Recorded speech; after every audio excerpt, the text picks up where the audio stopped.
Voilà, chers amis, bonjour et merci d'être venus pour cette inauguration. Il y a maintenant près de 8 années que le projet d'une église-chapelle a germé dans mon esprit. Et cela sous l'effet de deux événements.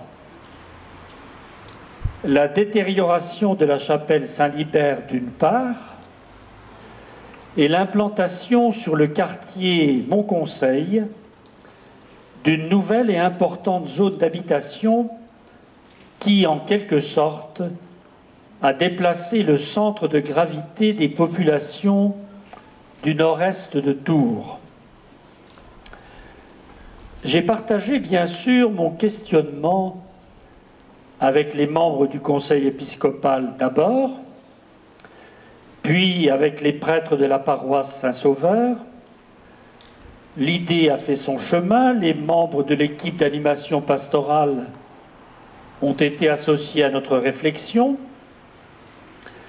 Des contacts ont été pris avec les autorités municipales qui nous ont réservé le meilleur accueil et qui, avec les responsables de Tours Habitat, nous ont proposé plusieurs terrains possibles.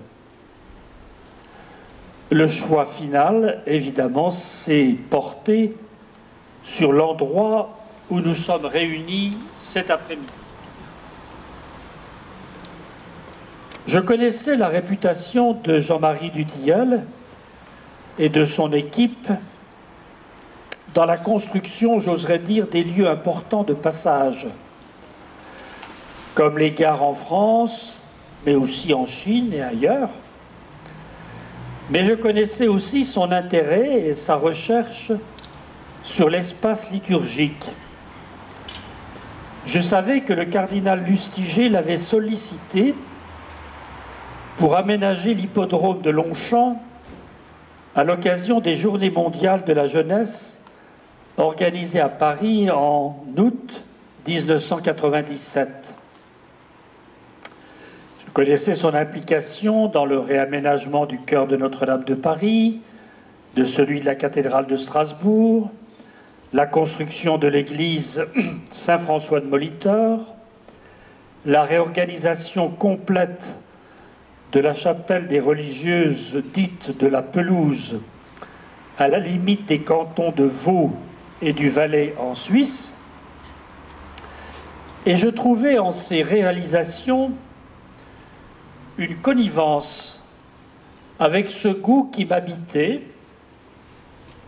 depuis mon adolescence pour ce qui se cherchait dans le domaine liturgique et artistique, notamment à travers une revue comme l'Art sacré des pères dominicains, Régamé, Roguet, Couturier, qui avaient su dialoguer avec les plus grands artistes de leur époque, Bazaine, Rouault, Léger, Chagall, Rucky et bien d'autres, ou comme l'abbé Morel de Besançon, dont Picasso disait « il est des nôtres ». Tous réagissaient à ce que l'on appelait l'art de Saint-Sulpice.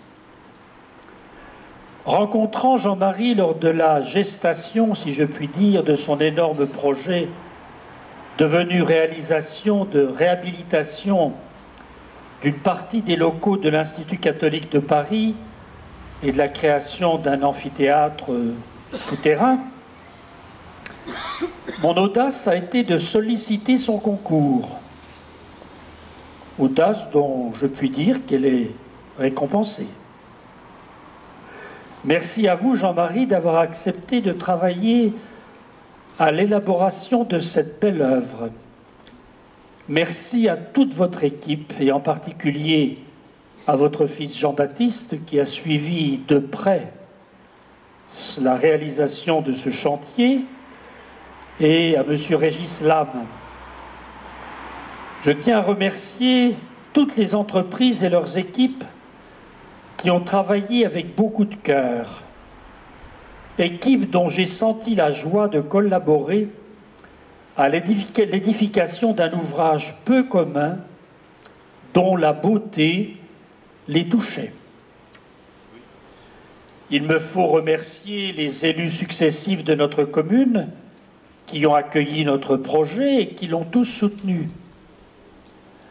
Un merci aussi particulier à mes collaborateurs qui n'ont pas ménagé leur peine, l'équipe de l'économat diocésain, en particulier Francis Lavelle, qui chaque jeudi a participé aux réunions de chantier avec un relais assuré par Alain Chachet lors d'un problème de santé. Merci à Damien Langlois, notre économe. Je tiens aussi à remercier les divers acteurs de la paroisse, les curés et vicaires successifs, les membres des conseils paroissiaux. Je n'oublie pas les habitués de Saint-Libert qui ont dû revoir leurs habitudes. Enfin, merci à toutes celles et tous ceux qui ont soutenu matériellement cette réalisation, à tous les amis donateurs. Merci enfin à tous ceux qui se sont dépensés pour l'organisation et le bon déroulement des cérémonies de la dédicace et de l'inauguration de cette chapelle. Oui, vraiment à tous, merci de tout cœur.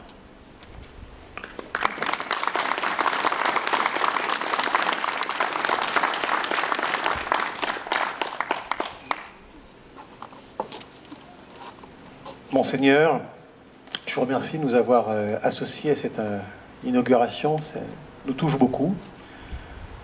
Monsieur l'architecte, monsieur Jean-Marie Dutilleul, mesdames et messieurs les élus, notamment ceux qui sont plus du quartier, mais qui sont venus sans Martin, mesdames et messieurs, bonjour. Quelques jours après les dernières festivités lors desquelles nous nous sommes réunis autour des valeurs de Saint-Martin, évidemment, l'inauguration de cette chapelle est symbolique, très symbolique. Elle vient rappeler tout notre attachement à la légende de Saint-Martin, ainsi que son ancrage à Tours. Et je suis évidemment ravi de partager cet événement avec vous. Dédiée à Saint-Martin, la chapelle de ce quartier participe à la mémoire d'un grand personnage pour notre ville et nous fait contempler maintenant 17 siècles d'histoire. Alors évidemment, là, aujourd'hui, entre les immeubles en travaux et la chapelle, on a du mal à s'imaginer, mais nous sommes au cœur de cette histoire. Je rappelle que cette année, nous nous sommes fortement mobilisés encore pour renouer avec cet héritage à travers une série de temps forts venus rythmer ce qui reste encore l'année martinienne. Évidemment, la rénovation de la statue ainsi que la basilique Saint-Martin, sans oublier la parade et les traditionnelles célébrations de novembre. Cela contribue à redonner du sens à ce qui constitue notre identité, forgée par les valeurs de partage et d'ouverture. De l'Espagne à la Hollande, en passant par la Croatie et la République tchèque, une dizaine de pays européens au moins célèbrent également Saint-Martin avec de grandes festivités, des foires ou des fêtes folkloriques. Notre volonté est que Tours demeure au cœur de cette dynamique. Elle nous rassemble et elle nous fédère. Ensemble, nous pouvons être fiers de cette richesse historique, mais aussi culturelle, dans laquelle notre territoire puise toute sa force. Il est aussi important de préciser que la chapelle Saint-Martin ne fait que reprendre l'histoire. Elle l'écrit aussi en partie. Nous sommes ici au cœur, vous le voyez, d'un nouvel écoquartier dont le développement a commencé il y a près de 10 ans et qui est labellisé haute qualité environnementale. Car le partage, c'est aussi cela. C'est sans cesse améliorer nos ressources pour mieux les partager, mais aussi ne pas se servir de la nature sans la préserver. Le partage, il n'est pas seulement immédiat. Le partage, c'est aussi laisser la planète à ceux qui vont nous succéder dans un bon état. Et je pense que c'est vraiment notre devoir, évidemment notre devoir à tous, et le devoir de la municipalité. Cette démarche se devait aussi d'être respectée dans la construction de la chapelle, et je tiens à saluer M. Dutilleul, je dois vous dire qu'en fait, je suis un grand fan de Monsieur Dutilleul. Pour la qualité de son travail. La charpente et la structure du clocher sont en bois, la luminosité du bâtiment est régulée par 164 puits de lumière dans la toiture, et la température est réglée par un système au sol. Et tout ça, je pense qu'il vous en parlera. Évidemment, M. Dutilleul est plus connu pour son travail dans les gares ferroviaires, mais là, vous avez réussi à relever le défi de construire cette chapelle qui frappe par sa modernité, à la fois esthétique et énergétique. J'en profite pour vous saluer parce que effectivement, ce sera évidemment un phare dans la ville de Tours où vous venez poser une partie de votre talent qu'on peut retrouver, je le dis à tous ceux qui sont ici, évidemment à travers les gares que vous avez construits avec la SNCF, un peu partout en France, notamment toutes les gares TGV, ou quasiment toutes, mais aussi pour les grandes œuvres de Pékin, d'Ho Chi Minh, qui sont vraiment des pièces architecturales incroyables. Et nous sommes évidemment très fiers de vous avoir parmi nous. Et puis pour l'anecdote, comment oublier que celui qui a construit la gare de Tours a aussi construit la basilique Saint-Martin, Victor Laloux, et qu'aujourd'hui nous inaugurons le spécialiste des gares en France pour la chapelle Saint-Martin.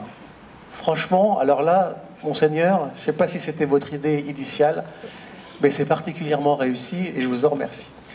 Je vous remercie tous et je laisse la parole justement à Jean-Marie Dutilleul pour nous dire quelques mots sur son œuvre. Merci à tous.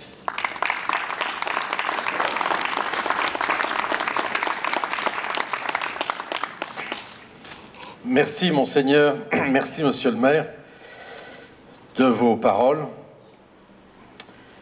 qui nous touchent avec mon équipe, étant donné le cœur que nous avons mis dans cet ouvrage. Soyez sûr que les Tourangeaux étaient dans notre cœur tous les jours depuis qu'on a pensé les premières esquisses de cette église.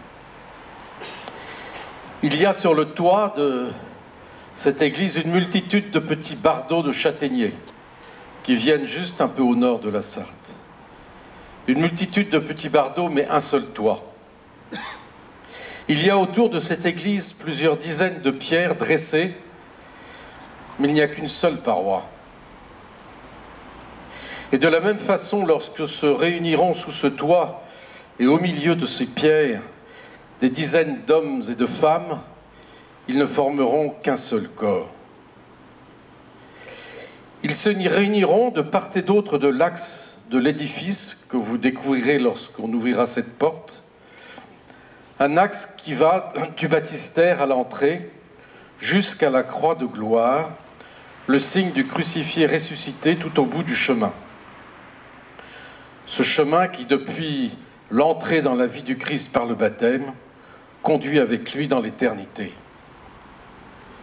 Un chemin sur lequel le pèlerin est nourri de la parole, à l'ambon, vous verrez, et du pain de la vie à l'autel, vous le verrez aussi. Les fidèles qui se réuniront ici se réuniront autour du Christ présent à l'autel en la personne du prêtre. Le plan de cette église va peut-être vous surprendre par rapport à celle que vous connaissez. Mais ils se réuniront autour du Christ, lui qui a dit lorsque 2 ou 3 personnes sont réunies en mon nom, je suis au milieu d'eux.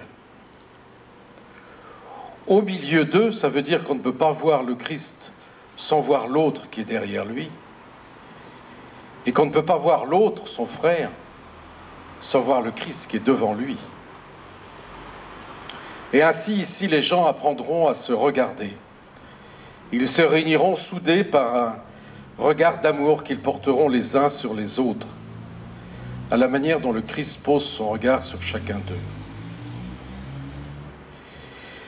Pour abriter cette communion dans la divine rencontre, nous avons été d'abord chercher le calcaire le plus dur, un peu plus dur que du tuffeau, donc un peu plus au sud de la Loire, à la carrière de Combebrune, plutôt vers Angoulême.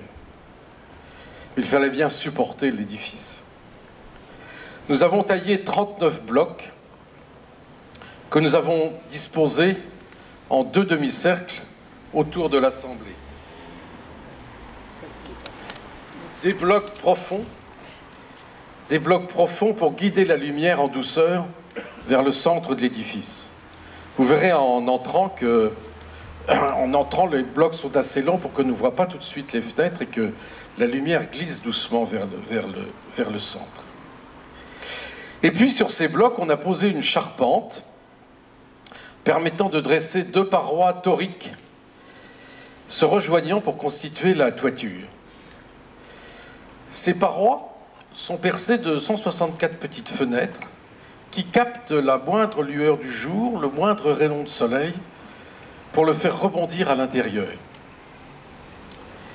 Et mon ami Patrick Rimou, l'artiste de la lumière, qui est ici aujourd'hui, a installé dans ces petits tubes des petites lampes, toutes petites, qui la nuit, comme des étoiles, vont illuminer l'intérieur de l'église. Donc si vous n'avez pas trop froid, je vous invite à attendre la nuit. Voilà. Mais enfin bon, vous reviendrez. À l'intérieur, les parois sont revêtues de planches de peuplier. Bois clair, bien connu, récolté ici. Et ces planches de peuplier clair font rebondir la lumière pour nimber en douceur toute l'assemblée. À l'est et à l'ouest, de notre côté, des grands tympans font rentrer à flot la lumière du matin et du soir lorsque les nuages laissent passer le soleil. Et ainsi l'édifice respire du matin au soir au rythme du cosmos. Tout autour de l'église, il y a un jardin planté de charme et de hêtres. Le jardin, bien sûr, c'est le souvenir de celui composé par Dieu avec tendresse pour y placer l'homme dès le commencement. Mais c'est aussi la mémoire de celui où le Christ ressuscité appela Marie-Madeleine par son nom. Et en passant au bord de ce jardin, sur l'avenue, en y voyant dresser dans le ciel la petite flèche qui est semblable à toutes ces sœurs des chapelles tourangelles dressées sur les nefs dans la campagne, chacun pourra, s'il y prête attention, percevoir dans la ville la présence de celui qui, invisible à nos yeux, nous accompagne sur les chemins de la vie. Je vous remercie, nous allons rentrer.